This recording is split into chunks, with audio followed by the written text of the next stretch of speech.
Sorry చెప్పిన వాడు నా గురించి ప్రాబ్లం ఇది సరిగ్గా అర్థం చేసుకోక నా మీద అరిచేశాడు. నేనేం మాట్లాడకుండా కిచెన్లోకి వెళ్ళిపోతే అది ఫ్రెండ్స్ వచ్చి సారీ చెప్పాడు. సో అప్పుడే నాకు కనెక్ట్ అయ్యాడు. అండ్ ఆఫ్టర్ దట్ వీళ్ళు ఓనర్స్ మేము టెనెంట్స్ కదా, మేము టెనెంట్స్ గురించి ఎవరైనా కళ్యాణ్ గురించి మాట్లాడుతుంటే నాకు అక్కడ వాడు మంచోడు, వాడి గురించి ఎందుకు ఇలా మాట్లాడుతున్నారు నాకు నచ్చేది కాదు. నేను ఎవరికి చెప్పలేదు ఇది. సో అది లైక్ నామినేట్ చేసే వరకు వెళ్ళింది. అప్పుడు కూడా నాకు నచ్చకుండా ఇంకా అప్పుడు డిసైడ్ అయ్యా, లేదు ఒకసారి కూర్చొని చెప్పాలి తినది అనేసి ఆ రోజు లైక్ కూర్చోపెట్టి నేను ఇలా ఇలా ఉంది ఇలా చూడు అని లైక్ ఈ హౌస్ లో నేను వచ్చే ముందు నాకు ఎలాంటి బాండింగ్ వద్దు, ఎలాంటి ఫ్రెండ్షిప్ వద్దు, ఏది వద్దు. నేను దేనికోసం వెళ్తున్నానో దానికోసమే నేను ఫోకస్గా ఉండాలి.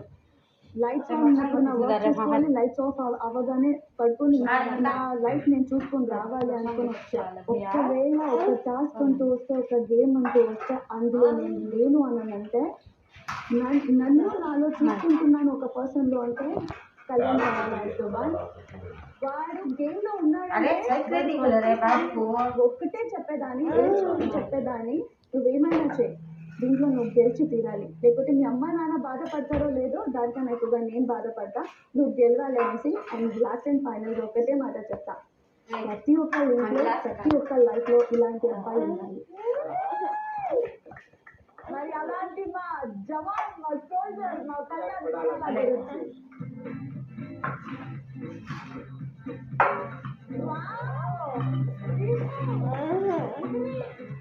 చంద్రుల్లో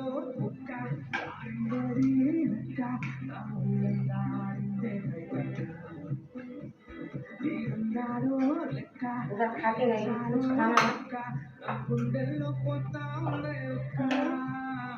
ఓ చికిరి చికిరి చికిరి చికిరి చికిరి చికిరి పడతా పడతా పడతా ఎనకే ఎనకే పడతా ఆ చంద్రుల్లో బుక్క జారిందేది నక్క నా ఒళ్ళంతా ఆరిందే తగ్గక్క నేనందాలో లెక్క నేనేసాలో తిక్క నా గుండెల్లో పోతా ఉండే